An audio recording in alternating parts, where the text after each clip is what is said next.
এই সামনেই দেখুন এই যে বড় শিবলিঙ্গ রয়েছে, এটা মহিলাদের স্নানের ঘাট। আর ওইদিকে যেটা দেখালাম ওটা হচ্ছে পুরুষদের জন্য। এখন আমরা ঢুকছি 12টি জ্যোতির্লিঙ্গ দেখার জন্য এই গেট দিয়ে। দেখুন এরকম গুহা মতো করা রয়েছে যাওয়ার রাস্তাটা।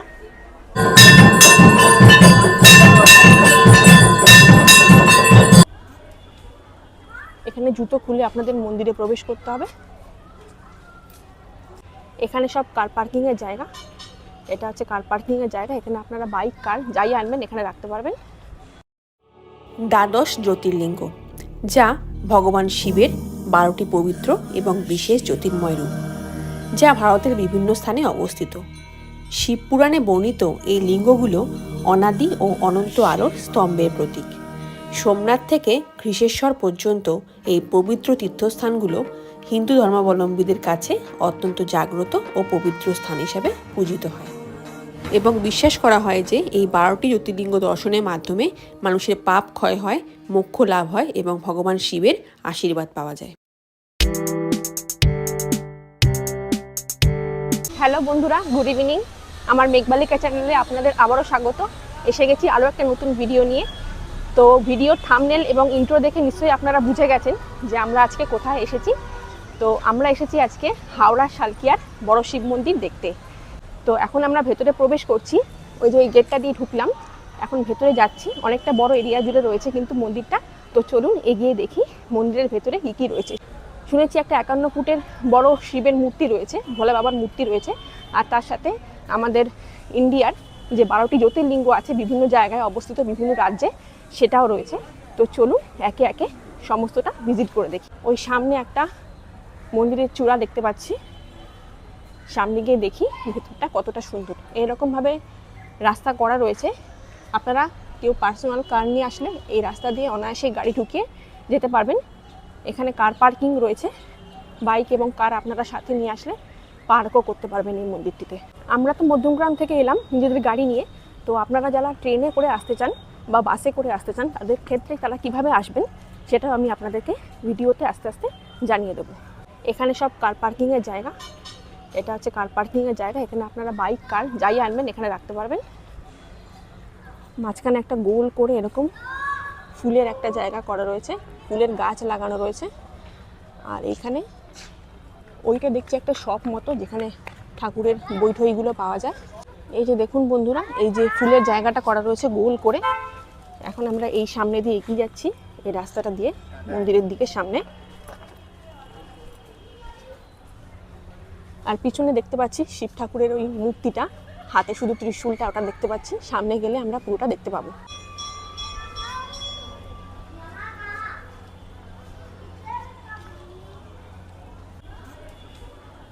এখানে জুতো খুলে আপনাদের মন্দিরে প্রবেশ করতে হবে। মন্দিরের আশেপাশে চত্বরটা একবার আপনাদের দেখিয়ে দিই। এই যে মা আর আমার মেয়ে এসে গেছে, হ্যালো করে দাও একটু। দেখুন এই মন্দির চত্বরের বাইরে এখানে জুতো রেখে আপনারা মন্দিরের ভেতরে প্রবেশ করতে পারবেন। 1953 সালে 12ই ফেব্রুয়ারি মহাশিবরাত্রির দিন তৎকালীন পশ্চিমবঙ্গের মুখ্যমন্ত্রী ডক্টর বিধানচন্দ্র রায়ের দ্বারা এই শিব মন্দিরটি প্রতিষ্ঠিত হয়। মন্দিরটি বঙ্গেশ্বর মহাদেব মন্দির বা নয়া মন্দির নামে খ্যাত। দেখুন বন্ধুরা, আমার পিছনেই ঠিক রয়েছে সেই 51 ফুটের শিবের মূর্তি, আর পিছনেই রয়েছে গঙ্গা। খুব সুন্দর হাওয়া দিচ্ছে। আমরা বিকেলবেলা এসেছি, এখন মোটামুটি 5:30 মতো বাজে। 5:30টার সময় এসেছি। মন্দির খোলে কিন্তু বিকেলবেলা 4টের সময়, 8টা অবধি খোলা থাকে। আর সকালবেলা 6টায় খুলে 12টায় বন্ধ হয়ে যায়।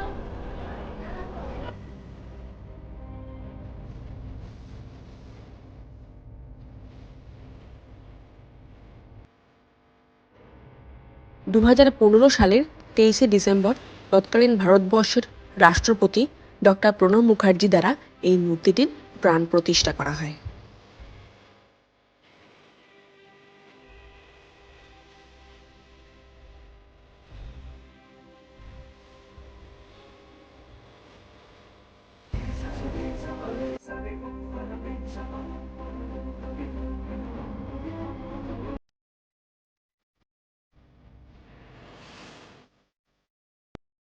এখন আমি আপনাদের বলবো এই নয়া মন্দিরে আপনারা আসবেন কিভাবে। আপনারা যদি রেলপথে আসতে চান তাহলে আপনাদের চক্র রেল ধরে চলে আসতে হবে শোভাবাজার আহিরিটোলা এই রেল স্টেশনে। স্টেশন থেকে বেরিয়ে কিছুটা পথ হেঁটে আপনাদের চলে আসতে হবে আহিরিটোলা ফেরিঘাটের কাছে।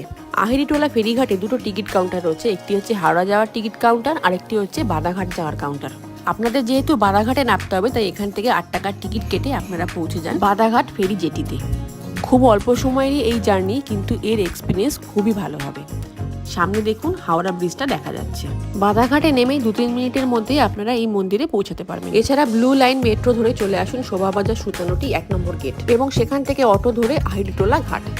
বাদাঘাট থেকে সোজা বেরিয়ে এসে যে রাস্তাটা বাদিকে চলে যাচ্ছে সেদিকে কিছুটা হাঁটলেই আপনারা মন্দিরটি দেখতে পেয়ে যাবেন।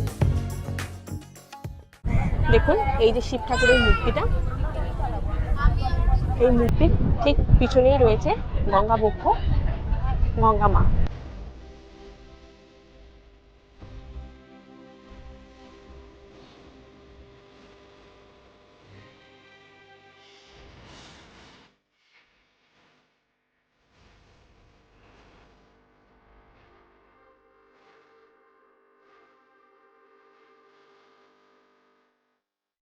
আপনারা এখানে এলে কিন্তু স্নানও করতে পারবেন, স্নান করে মন্দিরে পুজো দিতে পারবেন। এই যে এইদিকে যে ঘাটটা করা রয়েছে ওখানে গেট করা রয়েছে, ওখানে কিন্তু ছেলেদের স্নানের জায়গা, আর ওই দিকে যে গেটটা করা রয়েছে ওখানে কিন্তু মেয়েদের স্নানের জায়গা। তো আপনারা এসে সকাল সকাল এসে কিন্তু এখানে স্নান করে তারপরে মন্দিরে যেতে পারেন পুজো দিতে। দেখুন এখানে লেখা রয়েছে এটা মহিলাদের স্নানের ঘাট, আর ওই দিকে যেটা দেখালাম ওটা হচ্ছে পুরুষদের জন্য।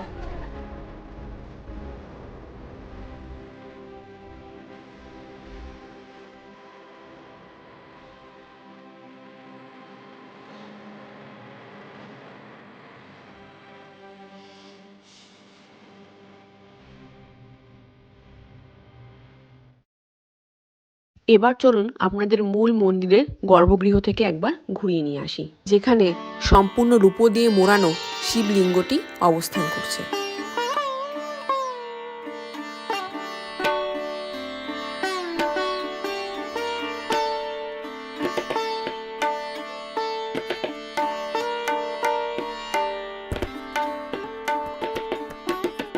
আমরা যখন গিয়েছিলাম তখন মন্দিরে সন্ধ্যা আরতি চলছিল। তো চলুন আপনাদেরও ভোলা বাবার আরতি দর্শন করাই।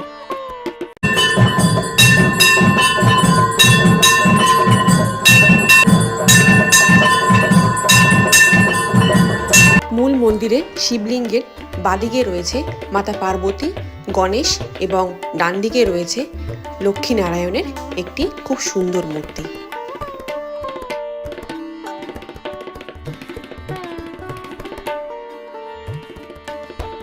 এবং পিছনের দিকে রয়েছে বজরংবলী ও শেরাওয়ালি মাতার অপূর্ব দুটি মূর্তি।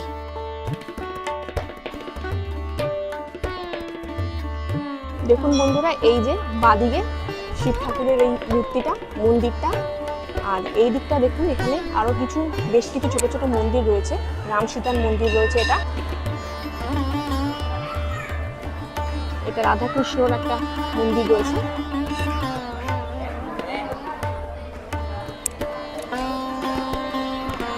এটি খাটু শ্যামজির মূর্তি এবং এটি রানী সতী দাদির মূর্তি, যিনি নারায়ণী দেবী বা দাদিজি নামে পরিচিত। এই পিছনের এই গেটটা দিয়ে মানে এত সুন্দর দেখুন গেট করা রয়েছে, শিব ঠাকুরের মূর্তি এবং আরো অনেক ঠাকুরের মূর্তি রয়েছে। এই গেট দিয়ে কিন্তু আপনারা ঢুকে 12টি জ্যোতির্লিঙ্গ একসাথে দেখতে পারবেন। কলকাতায় বসে আপনারা যদি 12টি জ্যোতির্লিঙ্গ উপভোগ করতে চান, যেগুলো আমাদের অল ওভার ইন্ডিয়ায় অবস্থিত, সেটা আপনারা কলকাতার বুকেই পেয়ে যাচ্ছেন হাওড়া শালকিয়াতে।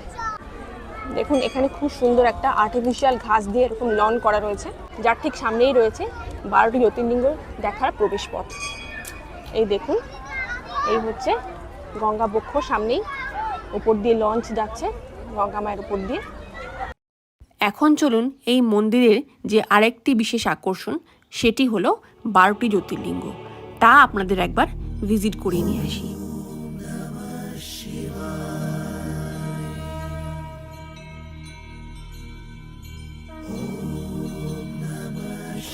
এখন আমরা ঢুকছি 12টি জ্যোতির্লিঙ্গ দেখার জন্য এই গেট দিয়ে। দেখুন এরকম গুহা মতো করা রয়েছে যাওয়ার রাস্তাটা, একটা গেটও রয়েছে দেখছি। কথিত আছে এই 12টি জ্যোতির্লিঙ্গ নাকি ভগবান শিবের সবচেয়ে প্রিয় মন্দির। প্রতিটি মন্দিরে শিবকে এক উজ্জ্বল লিঙ্গরূপে পূজা করা হয়। মানুষ এটিকে তার আলো এবং শক্তি হিসেবে দেখে। বিশ্বাস করা হয় যে এই লিঙ্গগুলি আপনা আপনি আবির্ভূত হয়েছিল, মানুষের তৈরি নয়। এই কারণেই এগুলি অত্যন্ত পবিত্র। প্রতিটি মন্দিরেরই বিশ্বাসের সাথে জড়িত আছে নিজস্ব কাহিনী। কথিত আছে এই 12টি জ্যোতির্লিঙ্গ দর্শনে নাকি মনে শান্তি আসে, ভুল ত্রুটি মুছে যায় এবং কঠিন সময় মোকাবিলা করার শক্তিও যোগায়। 12টি জ্যোতির্লিঙ্গ দর্শন করা অনেকেরই স্বপ্ন, কিন্তু একবার দর্শনও তাদের শিবের কাছাকাছি নিয়ে আসে বলে মনে হয়। তাদের কাছে 12টি জ্যোতির্লিঙ্গের তালিকাটি কেবল মন্দির হিসাবে বিবেচিত নয়, এটি সমগ্র ভূমি জুড়ে শিবের জীবন্ত উপস্থিতি। এখন চলুন আমাদের ভারতবর্ষের 12টি জ্যোতির্লিঙ্গের নাম এবং তাদের অবস্থান সম্পর্কে একটু আলোচনা করা যাক। প্রথমেই আসি সোমনাথ জ্যোতির্লিঙ্গের কথায়। এটি ভগবান শিবের সবথেকে পুরনো মন্দির বলে মনে করা হয়, যার অবস্থান প্রবাস ক্ষেত্র, গুজরাট। দ্বিতীয় মল্লিকার্জুনা জ্যোতির্লিঙ্গ, যেটি রয়েছে অন্ধ্রপ্রদেশের শ্রীসাইলামে। তৃতীয় মহাকালেশ্বর জ্যোতির্লিঙ্গ, যা রয়েছে মধ্যপ্রদেশের উজ্জয়নে। চতুর্থ ওমকারেশ্বর জ্যোতির্লিঙ্গ, যেটি মধ্যপ্রদেশের খান্ডোয়া ডিস্ট্রিক্টে রয়েছে। পঞ্চম হলো কেদারনাথ জ্যোতির্লিঙ্গ, যার অবস্থান উত্তরাখণ্ড। ষষ্ঠ হলো ভীমাশঙ্কর জ্যোতির্লিঙ্গ, যেটি মহারাষ্ট্রের পুনেতে রয়েছে। সপ্তম কাশী বিশ্বনাথ জ্যোতির্লিঙ্গ, যা রয়েছে উত্তরপ্রদেশের বারাণসীতে। অষ্টম হলো ত্রিম্বাকেশ্বর জ্যোতির্লিঙ্গ, যা রয়েছে মহারাষ্ট্রের নাসিকে। নবম হলো বৈদ্যনাথ জ্যোতির্লিঙ্গ, যা ঝাড়খণ্ডের দেওঘরে রয়েছে। দশম হলো নাগেশ্বর জ্যোতির্লিঙ্গ, যা রয়েছে গুজরাটের দ্বারকাতে। একাদশ রামেশ্বর জ্যোতির্লিঙ্গ, যা তামিলনাড়ুর রামেশ্বরমে অবস্থিত। এবং সর্বশেষ জ্যোতির্লিঙ্গটি হলো ঘৃষ্ণেশ্বর জ্যোতির্লিঙ্গ, যা রয়েছে মহারাষ্ট্রের ইলোরাতে। আপনারা যারা অলরেডি এই 12টি জ্যোতির্লিঙ্গের অরিজিনাল অবস্থান প্রত্যক্ষ করে ফেলেছেন, তারা এই নয়া মন্দিরে অবস্থিত জ্যোতির্লিঙ্গ এবং মন্দিরগুলি একটু খেয়াল করলেই বুঝতে পারবেন যে অরিজিনাল মন্দির এবং তাদের জ্যোতির্লিঙ্গগুলি ঠিক যেরকম সেরকম আদলেই কিন্তু এখানকার মন্দির ও জ্যোতির্লিঙ্গগুলি নির্মিত হয়েছে। দেখুন বন্ধুরা, সন্ধে হয়ে গেছে, 6টা বেজে গেছে, চারিদিকে আলো জ্বালিয়ে দিয়েছে। এখন কিন্তু এই মন্দিরটাও খুব সুন্দর লাগছে, চারপাশে আলো জ্বলছে। সমস্ত মন্দিরগুলো কিন্তু আপনাদের দেখিয়ে দিলাম। ওইদিকে দেখালাম কিন্তু 12টা জ্যোতির্লিঙ্গ আছে, যেটা আপনাদের ঘুরে দেখালাম। আর এটি হচ্ছে শিব মূর্তিটি, 51 ফুট উচ্চতা এই মূর্তি।